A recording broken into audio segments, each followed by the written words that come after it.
ಮಕ್ಕಳೇ, ಪ್ರಾಚೀನ ಕಾಲದಲ್ಲಿ ಸಮಾಜ ಅಂಧಕಾರದಲ್ಲಿ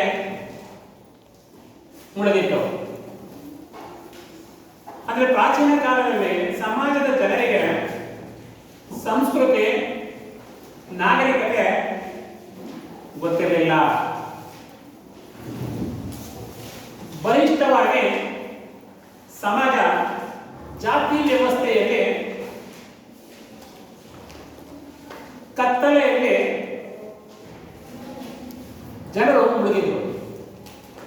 ಅಂತ ಸಮಯದಲ್ಲಿ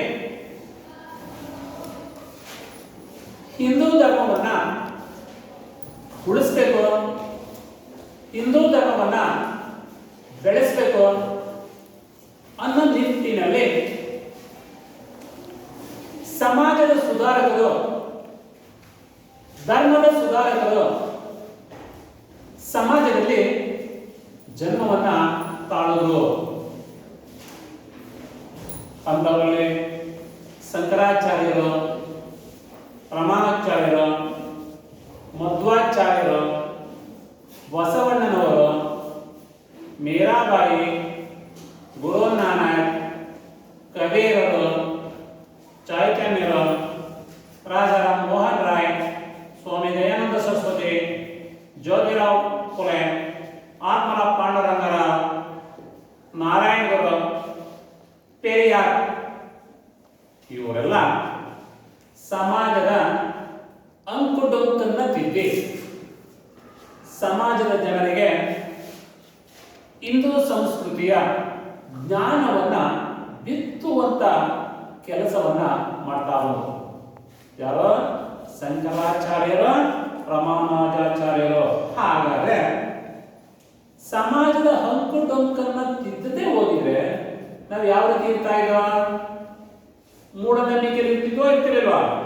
ಮೂಢನಂಬಿಕೆಯಲ್ಲಿ ಇರ್ತಾ ಇದ್ವಿ ನಾವು.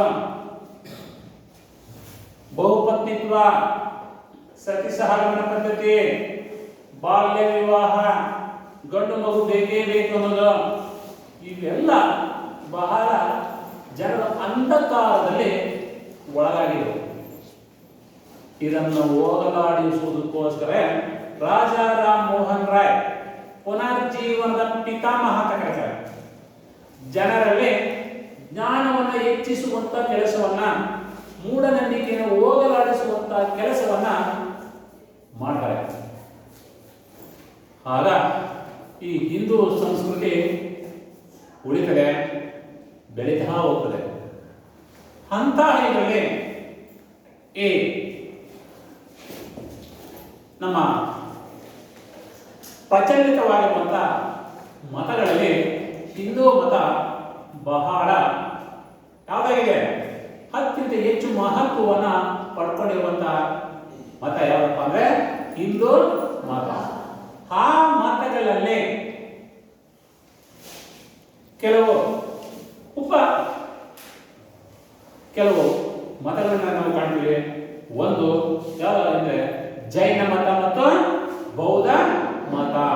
ಹಾಗಾದ್ರೆ ಮತ್ತೆ ಈ ದಿನ ತರಗತಿಯಲ್ಲಿ ನಾವು ಜೈನ ಮತ ಮತ್ತು ಬೌದ್ಧ ಧರ್ಮದ ಬಗ್ಗೆ, ಪಾಠದ ಬಗ್ಗೆ ನಾವು ತಿಳ್ಕೊಳ್ಳೋಣ. ಯಾವ್ದ? ಜೈನ ಮತ್ತು ಬೌದ್ಧ ಧರ್ಮ.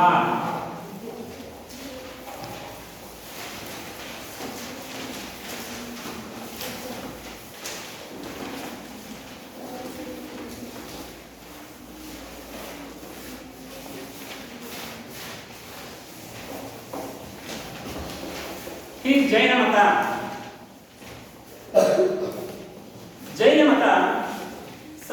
ಒಂದು ಸಾಂಪ್ರದಾಯಿಕವಾಗಿ 1ನೇ ಮತದಿಂದ 24ನೇ ಮತದವರೆಗೂ ನಾವು ತೀರ್ಥಂಕರಗಳನ್ನ ನಾವು ಕಾಣ್ತೀವಿ. ಈ ಜೈನ ಮತದ ಮೊದಲನೇ ತೀರ್ಥಂಕರ ಯಾರಪ್ಪ ಅಂದ್ರೆ ಯಾರೋ ಋಷಭ. ಮೊದಲನೇ ತೀರ್ಥಂಕರ ಹೆಸರೇನು? ಋಷಭ.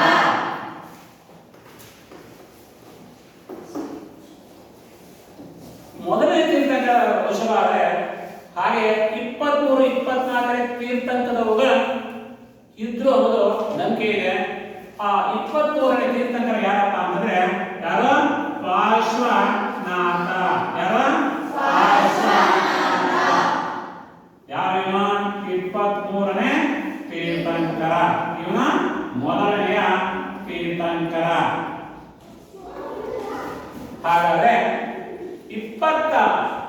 24ನೇ ತೀರ್ಥಂಕರ ಯಾರಪ್ಪ ಅಂತಂದ್ರೆ ಯಾರು?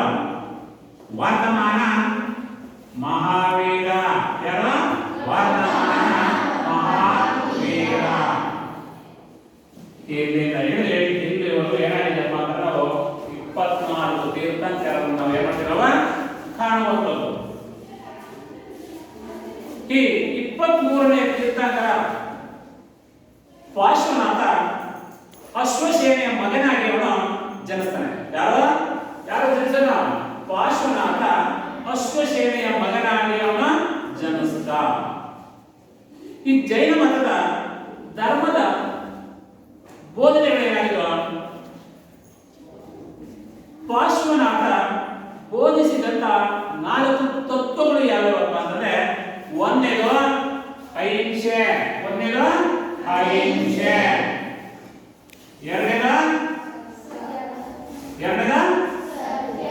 ಏನ್ ಸತ್ಯ? ಒಂದನೇದು ಅಹಿಂಸೆ. ಎರಡನೇದೇನು? ಸತ್ಯವನ್ನ ಹೇಳಬೇಕು. ಯಾವ್ದ?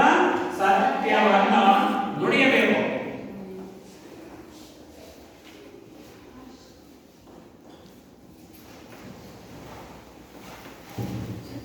ಮೂರನೇದು ಆಸ್ತಿ ಅಂದ್ರೆ ಕುಡಿದು ಕದಿಯಬಾರದು. ನಾಲ್ಕನೇದು ಅಪರಿಗ್ರಹ ಅಂದ್ರೆ ಆಸ್ತಿಯನ್ನ ಹೊಂದಬಾರದು.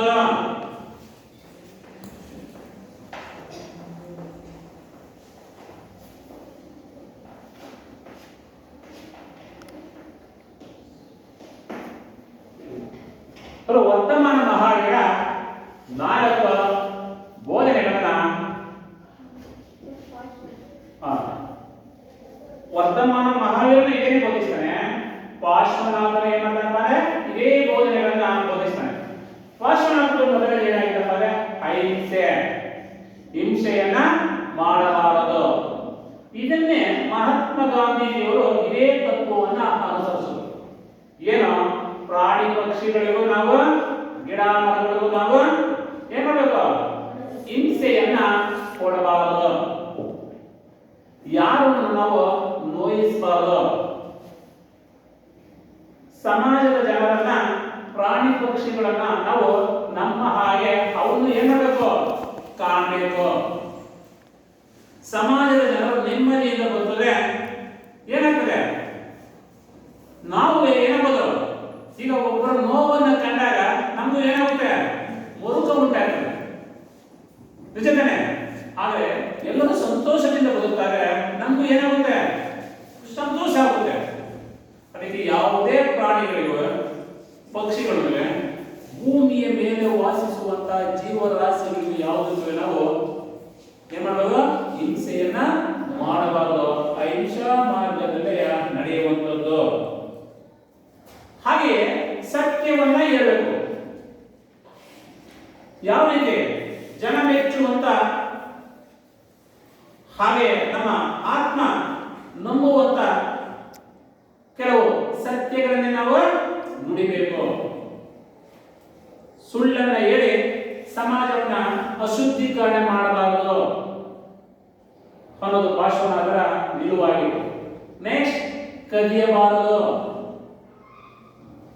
ಯಾವುದೇ ಒಂದು ವಸ್ತುಗಳಿನಲ್ಲಿ ಅದು ಶಾಶ್ವತವಾಗಿ ನಮ್ಮ ಹತ್ರ, ಕದ್ದಂತ ವಸ್ತು ಶಾಶ್ವತವಾಗಿ ನಮ್ಮ ಹತ್ರ ಉಳಿಯಲ್ಲ. ಆದ್ರೆ ಕದ್ದಿರುವಂತ ಪಟ್ಟ ಸಾಯುವುದು ನಮ್ಮಲ್ಲಿ ಬರುತ್ತೆ. ನಾವು ಏನೇ ಒಂದು ವಸ್ತು, ಒಂದು ಪದಾರ್ಥಗಳಿವೆ, ಒಂದು ಸ್ವಲ್ಪ ಹಣೆಗಳಿವೆ, ಸ್ವಲ್ಪ ದಿನ ನಾವು ಅದನ್ನ ಏನ್ ಮಾಡ್ತೀವಿ? ವ್ಯಯ ಮಾಡ್ತೀವಿ. ಆದ್ರೆ ಕಳ್ಳತನದ ಪಟ್ಟು ಏನಾಗುತ್ತೆ? ಪಟ್ಟ ಈಗ ಸಾಯುವುದು ಉಳ್ಬಿಡ್ತದೆ. ಬೇರೆಯವರ ಹಣವನ್ನು ಕದ್ದಿ ಅವರ ಉಪಯೋಗಕ್ಕೆ ಬರುವ ಉಪಯೋಗಕ್ಕೆ ಆಗುವಂತ ಹಣವನ್ನು ಕದ್ದಿ ನಾವು ಸಂತೋಷ ಪಡಬಾರದು. ನೆಕ್ಸ್ಟ್, ಆಸ್ತಿಯನ್ನ ಹೊಂದಬಾರದು.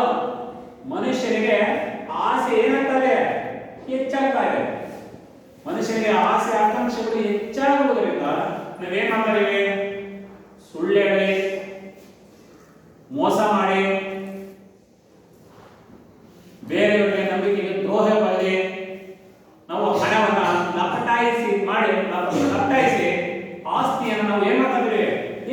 ಆಸ್ತಿ ಮಾಡ್ಕೊಳ್ಳಿಕ್ಕೆ ನಾವು ಪ್ರಯತ್ನ ಪಡ್ತಾ ಇದ್ದೀವಿ. ನಮಗೆ ಮಕ್ಕಳಿಗೆ ಮೊಮ್ಮಕ್ಕಳಿಗೆ ಎಲ್ಲ ಆಸ್ತಿಯನ್ನ ಮಾಡಿ ಇಟ್ಟು ಹೋಗುವುದು, ಇದು ಹಾಗಬಾರದು. ಮನುಷ್ಯನಿಗೆ ಆಸೆ ಹೆಚ್ಚಾದಷ್ಟು ಏನಾಗ್ತದೆ, ಆಸ್ತಿಯನ್ನ ಮಾಡಬೇಕು ಅಂದ್ಬಿಟ್ಟು ಅವ್ರಿಗೂ ಆಸೆ ಹೆಚ್ಚಾಗುತ್ತೆ.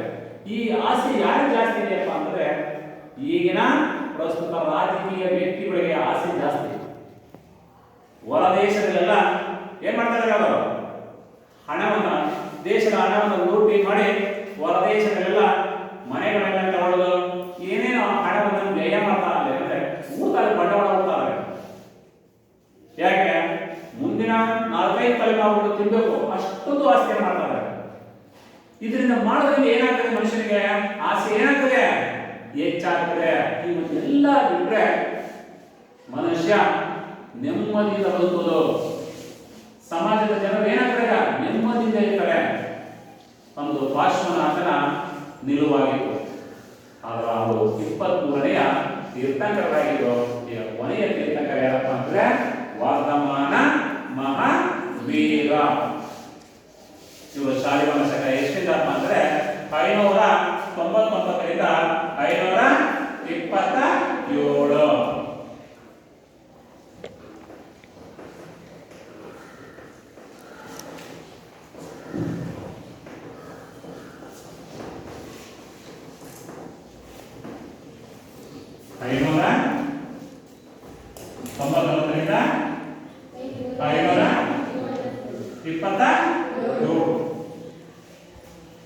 ಈ ವರ್ಧಮಾನ ಮಹಾವೀರ ಇವರು ಎಲ್ಲಿ, ವೈಶಾಲಿ ಕುಂಡಲಿ ಗ್ರಾಮದಲ್ಲಿ ಜನಿಸ್ತಾರೆ. ಎಲ್ಲಿ ಜನಿಸ್ತಾರೆ? ವೈಶಾಲಿ ಕುಂಡಲಿ ಗ್ರಾಮ.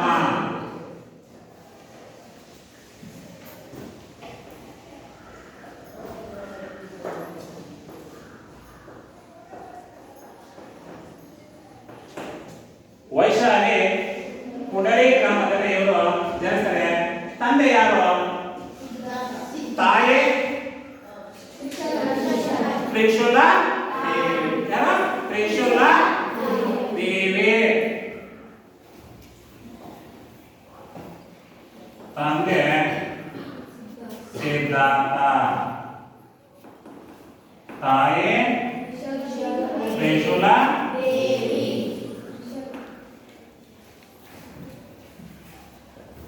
ಇವ್ರು ಏನು, ಈ ವರ್ಧಮಾನ ಮಹಾವೀರ ಇವ್ರಿಗೆ ಎಷ್ಟು ವಯಸ್ಸು ಆಗಿರ್ತದಪ್ಪ ಅಂದ್ರೆ 30 ವರ್ಷ ಆಗಿರ್ತದೆ. 30 ವರ್ಷ ಆಗಿದಂತಹ ಸಂದರ್ಭದಲ್ಲಿ ಇವನು ಸತ್ಯವನ್ನ ಹುಡುಕಿಕೊಳ್ತಾರೆ. ಯಾಕೆ? ಸಮಾಜದ ಜನರಲ್ಲಿ ಬಹಳ, ಎಷ್ಟು ಸಮಾಜದ ಜನರು ವಾಸಿಸುವಂತಹ ಜನರು ಬಹಳ ಬಡತನದಲ್ಲಿದೆ, ತುಂಬಾ ಕಷ್ಟದಲ್ಲಿ ಜೀವನವನ್ನ ಸಾಗಿಸ್ತಾ ಇದ್ದಾರೆ. ಆದರೆ ರಾಜ ಶ್ರೀಮಂತಿಕೆಯಿಂದ ಜೀವನವನ್ನು ನಡೆಸ್ತಾ ಇದ್ದಾರೆ. ನಾನು ಇಷ್ಟು ಸುಖಭೋಗಗಳಿಂದ ನಾನು ಜೀವನ ನಡೆಸ್ತಾ ಇದ್ದೀನಿ, ಸಮಾಜದ ಜನರು ಬಹಳ ಕಷ್ಟದಿಂದ ಇವತ್ತು ನರಳ್ತಾ ಇದ್ದಾರಲ್ಲ, ಇಂಥ ಸಮಾಜದಲ್ಲಿ ನಾನು ಯಾಕೆ ವಾಸಿಸಬೇಕು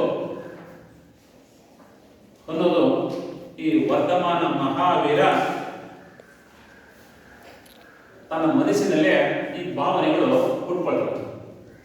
ಅದಕ್ಕೆ ಅವನು ಈ ಮನೆಯನ್ನು ತ್ಯಜಿಸಿ 12 ವರ್ಷಗಳ ಕಾಲ ಏನ್ ಮಾಡ್ತಾನೆ, ಅಲಿತಾ ಇರ್ತಾನೆ.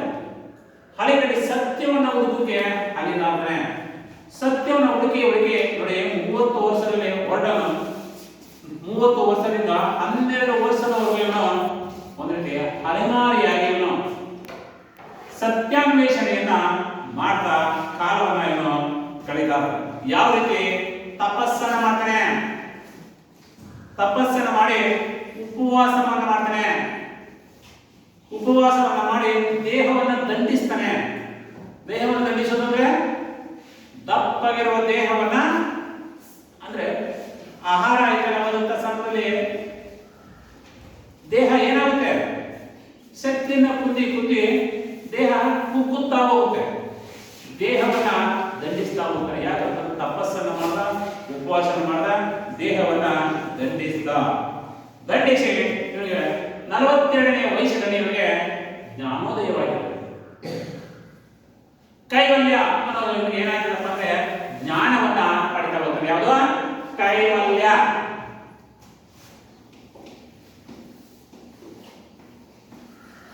ಕೈವಲ್ಯ ಅಂದ್ರೇನು? ಕೈವಲ್ಯ ಅಂದ್ರೇನು? ಜ್ಞಾನೋದಯ ವ್ಯತ್ಯಾಸ.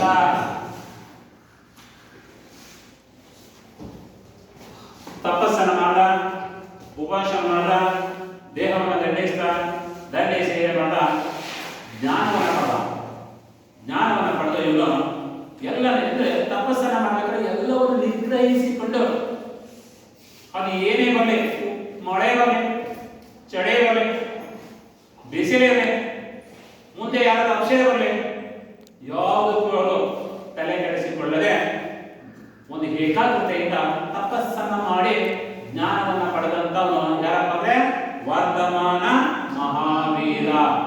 ಇಂದ್ರಿಯವನ್ನೆಲ್ಲ ನಿಲ್ಲಿಸ್ತಾರೆ. ಎಷ್ಟೇ ಇರೋ ಕಣ್ಣನ್ನ ಬಿಟ್ಟು ಯಾರನ್ನು ಕಣ್ಣೆತ್ತಿ ನೋಡಲ್ಲ. ದೇವರ ಸ್ಮರಣೆಯಲ್ಲೇ ಸ್ಮರಿಸಿ ದಂಡಿಸುವಂತ ಕೆಲಸವನ್ನ ಮಾಡುವಂತ ಯಾರಪ್ಪ ಅಂದ್ರೆ ವರ್ಧಮಾನ ಮಹಾವೀರ. ಅದಕ್ಕೆ ಏನಂತ ಕರೀತಾರಪ್ಪ ಅಂದ್ರೆ ಜೀನ್ ಅಂತ ಕರೀತಾರೆ. ಏನಂತ ಕರೀತಾರೆ? ಜೀನ್. ಜೀನ್ ಅಂದ್ರೇನು? ಜೀನ್ ಅಂದ್ರೇನು? ಎಲ್ಲವನ್ನು ನಿಗ್ರಹಿಸಿದವನು, ಎಲ್ಲವನ್ನ ನಿಗ್ರಹಿಸಿದವನು. ಯಾಕಪ್ಪ ಅಂತಂದ್ರೆ ಹೆಂಡತಿ ಮಕ್ಕಳನ್ನ ಬಿಟ್ಟು ಕಾಡಿಗೆ ಹೋಗಿ ತಪಸ್ಸನ್ನು ಮಾಡಿ, ಉಪವಾಸ ಮಾಡಿ, ತಪಸ್ಸನ್ನು ಮಾಡಿ ಜ್ಞಾನವನ್ನ ಪಡೆಯುವಂಥದ್ದು. ಎಲ್ಲವನ್ನು ಆಶೆ ಆಕಾಂಕ್ಷೆಗಳನ್ನೆಲ್ಲ ಬಿಟ್ಟು ಸನ್ಯಾಸಿ ಆಗುವಂಥದ್ದು. ಆ ರೀತಿಯಾಗಿ ಅವನು ಜೀನ್ ಅನ್ಸ್ಕೊಂಡ. ಎಲ್ಲವನ್ನು ನಿಗ್ರಹಿಸಿಕೊಂಡೆ ಜ್ಞಾನವನ್ನ ಇವನ ಪಡೆದ. ಹಾಗೆ ವರ್ತಮಾನ ಮಹಾವೀರ ಕೆಲವು ಏನ್ ಮಾಡ್ತಾರಪ್ಪ ಅಂದ್ರೆ ತನ್ನ ನಡವಳಿಕೆ ಆಧಾರದ ಮೇಲೆ ಕೆಲವು ಬೋಧನೆಗಳನ್ನ ಅಂದ್ರೆ ಪಂಚ ಪ್ರತಿಜ್ಞೆಗಳನ್ನ ಬೋಧಿಸ್ತಾನೆ. ಪಂಚ ಪ್ರತಿಜ್ಞೆಗಳು. ಆ ಪಂಚ ಪ್ರತಿಜ್ಞೆಗಳು ಯಾವ್ಯಾವಪ್ಪ ಅಂತಂದ್ರೆ ಪಂಚ ಪ್ರತಿಜ್ಞೆಗಳು.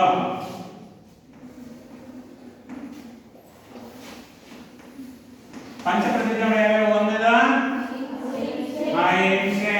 ಅವರ ಪಾಠ 23ನೇ ತೀರ್ಥಂಕರ ಏನು ಬೋಧಿಸಿದ್ರೋ ಅದೇ ರೀತಿ ಅಹಿಂಸೆ. ಎರಡನೇದ ಸತ್ಯವನ್ನ ಹುಡುಕುವುದು.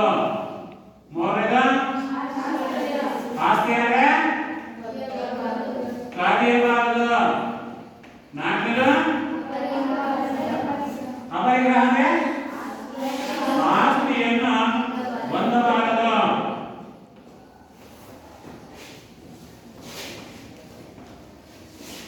ಐದನೇದ ಬ್ರಹ್ಮಚಾರ್ಯ.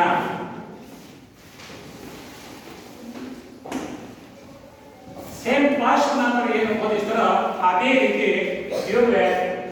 ಅಹಿಂಸೆ, ಸತ್ಯ, ಕಲಿಯಬಾರದು, ಆಸ್ತಿಯನ್ನ ಹೊಂದಬಾರದು, ಬ್ರಹ್ಮಚರ್ಯವನ್ನು ಹೊಂದಿರಬೇಕು. ನಾವು ಮದುವೆ ಆದ್ರೆ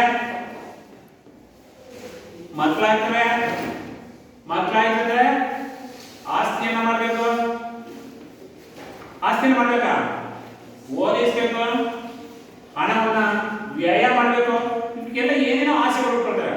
ಆದ್ರೆ ಬ್ರಹ್ಮಚಾರಿ ಆಗಿದ್ರೆ ಮದುವೆನೂ ಆಗಲ್ಲ, ಮಕ್ಕಳು ಆಗಲ್ಲ, ಆಸ್ತಿನೂ ಮಾಡಲ್ಲ. ಅಂದ್ರೆ ಅವ್ರು ಯಾವ ರೀತಿ ಇರ್ತಾರೆ? ಸಮಾಜದ ಒಳಿತಿಗಾಗಿ ದುಡಿತಾ ಇರ್ತಾರೆ. ಈಗ ಉದಾಹರಣೆ ಸಿರಿಗೆರೆಯ ಡಾಕ್ಟರ್ ಶಿವಮೂರ್ತಿ ಮಹಾಸ್ವಾಮಿಗಳು. ಅವ್ರು ಏನಾಗಿದೆ?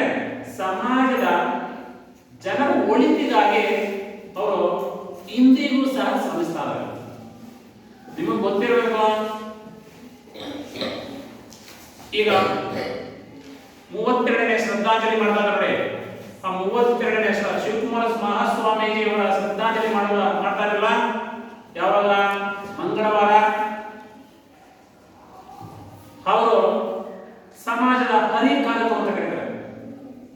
ಸಮಾಜವನ್ನ ಕ್ರಾಂತಿ ಮಾಡಿದಂತವರು ಅವರ ಕರೀತಾರೆ. ಯಾಕಪ್ಪ ಅಂತಂದ್ರೆ ಆ ಹಳೆಯ ಕಾಲದಲ್ಲಿ, ಹಿಂದಿನ ಕಾಲದಲ್ಲಿ ಕೆಲವು ಹಳ್ಳಿಗಳಲ್ಲಿ ಶಾಲೆಗಳೇ ಇರಲಿಲ್ಲ.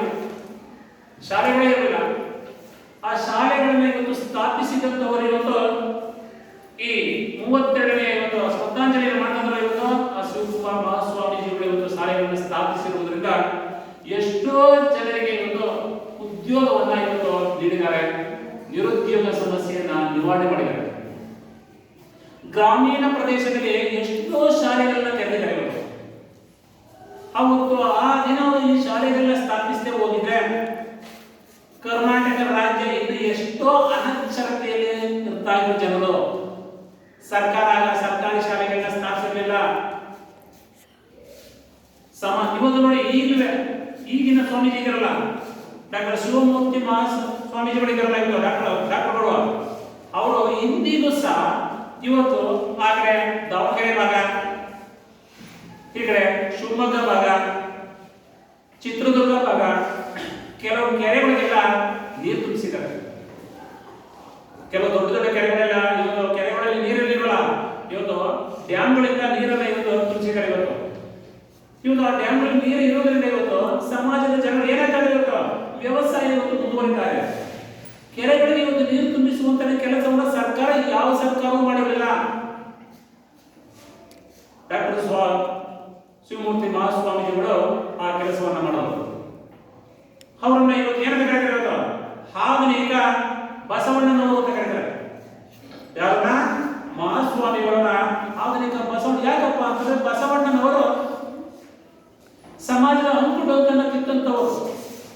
ಆದರೆ ನಮ್ಮ ಗುರುಗಳು ಈಗ ಸಮಾಜದ ಜನರ ಏಳಿಗೆಗಾಗಿ ಒಂದು ಇಂದಿಗೂ ಸಹ ಇವತ್ತು ಶ್ರಮಿಸಿ ಇವತ್ತು ಇತಿಹಾಸದ ಪುಟಗಳಲ್ಲಿ ಇವತ್ತು ಸೇರ್ಪಡಿದ್ದಾರೆ. ಇವತ್ತು ಅವರನ್ನ ನೀವು ಎಲ್ಲೇ ಯಾವ ಮನೆಗಳಲ್ಲಿ ನೋಡಿ ಇವತ್ತು ಅವರ ಫೋಟೋಗಳಿಗೆ ಪೂಜೆ ಮಾಡ್ತಾರೆ. ಯಾಕಪ್ಪ ಅಂತಂದ್ರೆ ಇವತ್ತು ಈ ಕೆರೆಗಳೆಲ್ಲ ಬತ್ತಿ ಹೋಗಿರೋ ಕೆರೆಗಳಿಗೆ ಇವತ್ತು ಜೀವ ತುಂಬುವಂತಹ ಕೆಲಸವನ್ನು ಮಾಡಿದ್ದಾರೆ. ಬತ್ತಿ ಹೋಗಿರುವಂತಹ ಅಂತರ್ಜಲವನ್ನು ಇವತ್ತು ಆ ಬತ್ತಿ ಹೋಗಿದ ಅಂತರ್ಜಲದಿಂದ ನೀರು ಉಕ್ಕುವಂತ ಕೆಲಸವನ್ನು ಮಾಡಿದ್ದಾರೆ. ಇವತ್ತು ಯಾವ ಸರ್ಕಾರವೂ ಮಾಡಿಲ್ಲ. ಅವ್ರಿಗೆ ಆಸ್ತಿ ಮಾಡಬೇಕು ಅಂತಿಲ್ಲ, ಹಣ ಮಾಡಬೇಕು ಅಂತಿಲ್ಲ. ಸಮಾಜದ ಜನರಿಗೆ ಏಳಿಗೆಗಾಗಿ ಹಗಲಿರುಳು ಇಂದಿಗೂ ಶ್ರಮಿಸ್ತಾ ಇದ್ದಾರೆ. ಸಿರಿಗೆರೆಗೆ ಹೋದಾಗ ನೀವು ಚಿತ್ರದುರ್ಗ ಜಿಲ್ಲೆ ಸಿರಿಗೆರೆಗೆ ಹೋದಾಗ ತರಳವಾಡ ಮಠ ಅಂತಿದೆ. ಹೋಗಿ ಸ್ವಾಮೀಜಿಯವರು ಸಿಕ್ಕಿದ್ರೆ ಆಶೀರ್ವಾದ ಪಡ್ಕೊಂಡೆ, ಊಟ ಮಾಡ್ಕೊಂಡೆ ಬಂದು ಮಠ ಬಹಳ ದೊಡ್ಡ ಬೃಹತ್ತಾಗಿರುತ್ತೆ ಮಠ. ಹಾಗೆ ಇದೇ ರೀತಿ ಇವರು ಯಾವುದೇ ಆಸ್ತಿಯನ್ನು ಹೊಂದಿದೆ ಇವತ್ತು ಸಮಾಜದ ಜನರಿಗೆ ಇವತ್ತು ಒಳಿತನ್ನು ಮಾಡುವಂತ ಕೆಲಸವನ್ನ ಮಾಡಿದ್ದಾರೆ. ಅದಕ್ಕೆ ಇವತ್ತು ಈ ಆಧುನಿಕ ಇವತ್ತು ಬಸವಣ್ಣನವರು ಅಂತ ಇವತ್ತು ಕರೆಸ್ಕೊಂಡಿದ್ದಾರೆ. ಯಾಕಪ್ಪ ಅಂದ್ರೆ ಡಾಕ್ಟರ್ ಗುರುಗಳು. ಯಾಕೆ ಸತ್ಯ ಉದಯ ಹೇಳ್ಬೇಕು? ಯಾಕೆ ಹಿಂಸೆಯನ್ನ ಯಾಕೆ ಮಾಡ್ಬೇಕು? ಯಾಕೆ ಕದಿಬೇಕು? ಯಾಕಪ್ಪ ಅಂತಂದ್ರೆ ಇವತ್ತು ಎಲ್ಲ ಭೂಮಿಯ ಮೇಲೆ ಇರುವಂತ ಎಲ್ಲ ಜಲಚರ ವಸ್ತುಗಳಿಗೂ ಏನಾಗಿದೆ ಇವತ್ತು? ಏನಿದೆ ಇವತ್ತು? ಎಲ್ಲ ಜಲಚರ ವಸ್ತುಗಳಿಗೆ ಇವತ್ತು ಪ್ರಾಣ ಇದೆಯೇ ಇಲ್ವಾ? ಮರಗಳಿಗೂ ಪ್ರಾಣ ಇದೆ. ಭೂಮಿಯ ಮೇಲೆ ಓಡಾಡುವಂತ ಇರುವೆಗಳಿಗೂ ಪ್ರಾಣ ಇದೆ. ನಾವು ಏನ್ ಮಾಡ್ತೀವಿ? ಸುಲಭವಾಗಿ ನಾವು ಮಾತಲ್ಲ ಅಂದ್ಬಿಟ್ಟು ನಾವು ಕಡಿದ್ಬಿಡ್ತೀವಿ.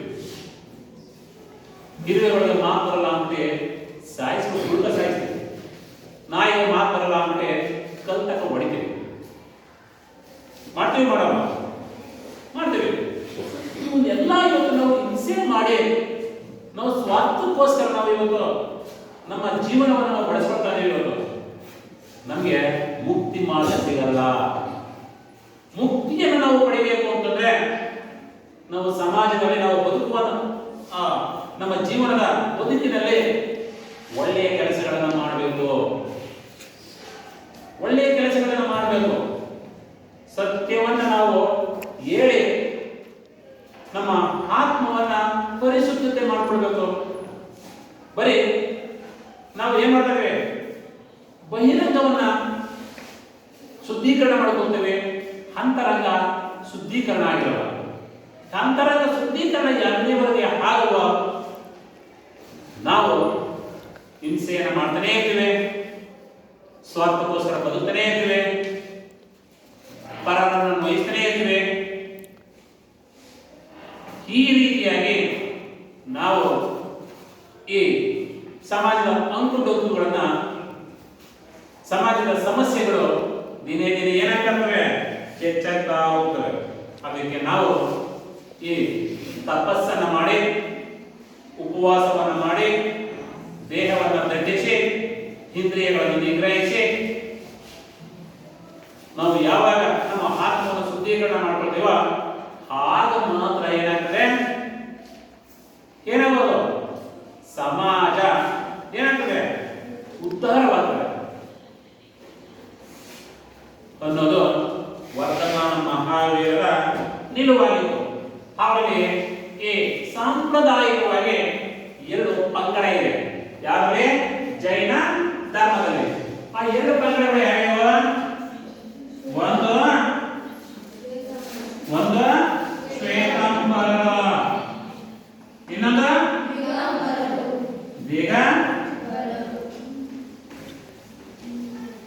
ಶ್ವೇತಾಂಬರರು ಅಂದ್ರೆ ಯಾರು?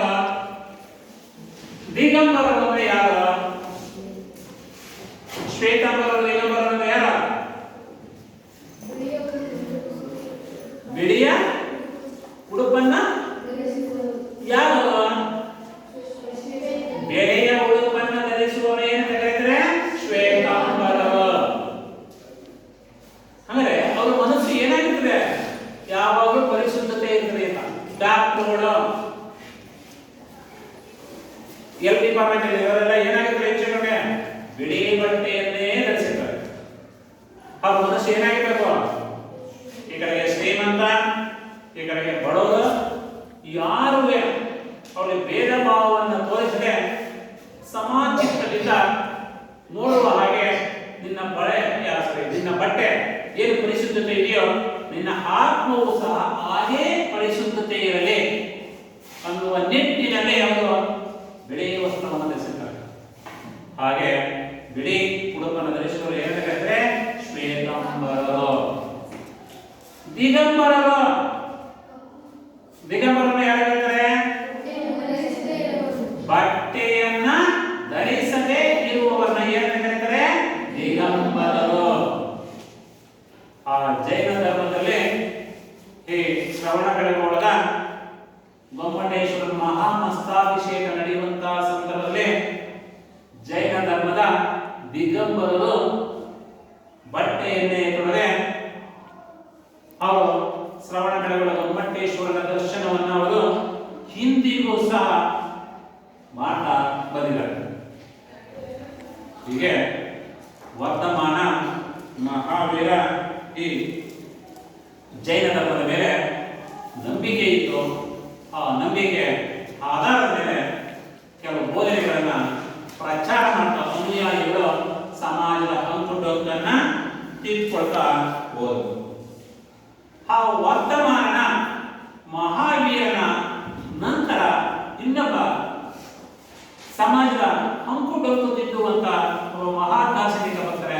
ಅವ್ರು ಯಾರಪ್ಪ ಅಂತಂದ್ರೆ ಗೌತಮ ಬುದ್ಧ. ಗೌತಮ ಬುದ್ಧ.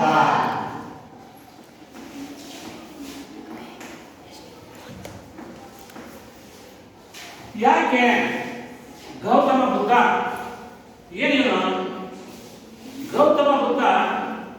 ಇವರು ಗೌತಮ ಬುದ್ಧನ ಯಾಕಪ್ಪ ಇವರು ಸಿದ್ಧಾರ್ಥ ಏನು ರಾಜ, ಏನು ರಾಜಭೋಗವನ್ನ ತ್ಯಜಿಸಿ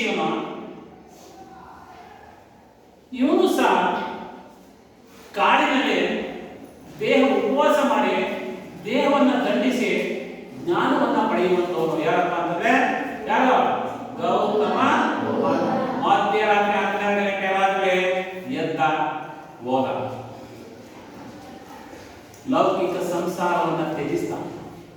ಗಂಡ ಹೆಂಡತಿ ಮಕ್ಕಳೆಲ್ಲ ಬಿಟ್ಟ ನಾನೊಬ್ಬ ರಾಜನಾಗಿ ಇವತ್ತು ರತ್ನಖಚಿತವಾದ ಸಿಂಹಾಸನವನ್ನು ಅಲಂಕರಿಸಿದ್ದೇನೆ.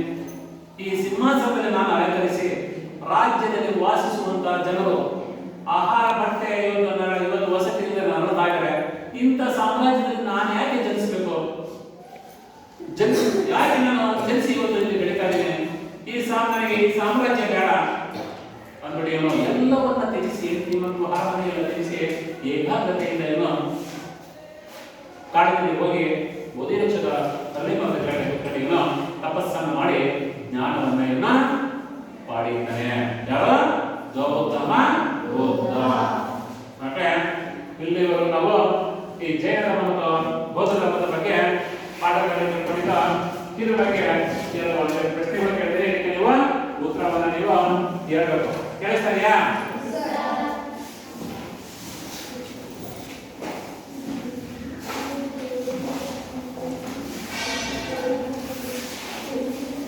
ಜೈನ ಧರ್ಮದ ಮೊದಲನೆಯ ತೀರ್ಥಂಕರ ಯಾರು? ಜೈನ ಧರ್ಮದ ಮೊದಲನೆಯ ತೀರ್ಥಂಕರ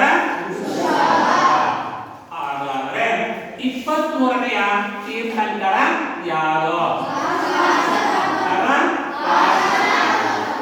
ಹಾಗಾದ್ರೆ ಜೈನ ಧರ್ಮದ 24ನೆಯ ತೀರ್ಥಂಕರ ಯಾರು?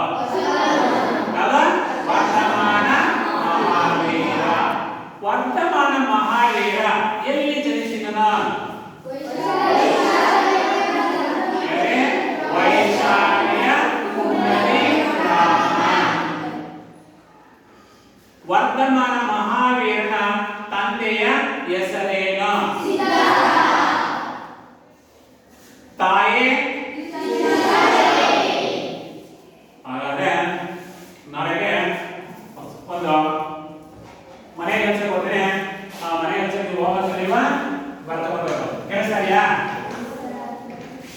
ಪಾರ್ಶ್ವನಾಥನ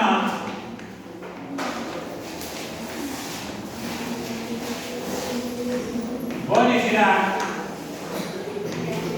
ತತ್ವಗಳು ಯಾವುವು?